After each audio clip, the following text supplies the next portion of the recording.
আপনারা তেল সমস্যার সমাধানের পরিবর্তে বলছেন তেলের কোনো সংকট নাই, অথচ আমরা লক্ষ্য করছি আপনাদের এই প্রতিনিধিরা তেল না পেয়ে বিক্ষোভ প্রকাশ করছেন, ক্ষুব্ধ প্রতিক্রিয়া ব্যক্ত করছেন।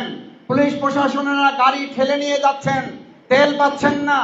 প্রভাবশালী আপনাদের এই কতিপয় লোকেরা ডিলারশিপ নিয়ে তেল যতটুকু বাজারে যায় সেটাও প্রভাবশালী সরকারি দলের লোকেরা অতিরিক্ত মুনাফা লাভের আশায় কারসাজি করে, মজুতদারি করে, কালোবাজারির মাধ্যমে আমাদের সাধারণ ক্রেতাদেরকে যে কষ্ট দিচ্ছেন, নিয়ন্ত্রণ করতে ব্যর্থ হয়েছেন। তেলের স্বাধীনতাও আজকে আপনারা দিতে সম্পূর্ণ ব্যর্থ হয়েছেন। স্বাধীনতার কথা কখন বলছি?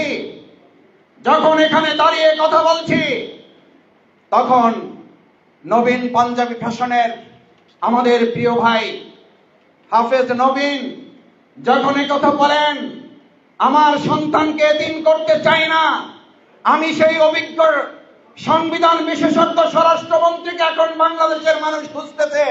আপনি কোথায়? নবীনকে নিরাপত্তা দিতে পারেন না, আপনি সংবিধানকে আবেগের কথা বলে ওটাকে রক্ষা করার জন্য লেগে পড়ে উঠেছেন। আজকে নবীনকে যদি আমরা নিরাপত্তা দিতে ব্যর্থ হই, তাহলে আগামী দিনে বাংলাদেশে সুস্থ ধারার ব্যবসা পরিচালিত হতে পারে না।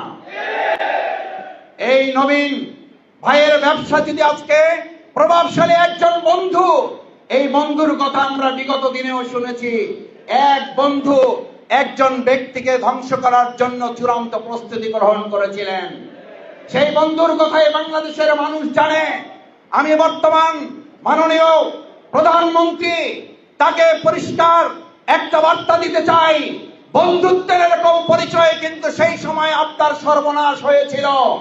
নতুন করে আবার বন্ধু এরকম যদি বাজার ঘাটে তৈরি হয়, আবার এই সরকারের সর্বনাশের জন্য অপেক্ষা করতে হবে।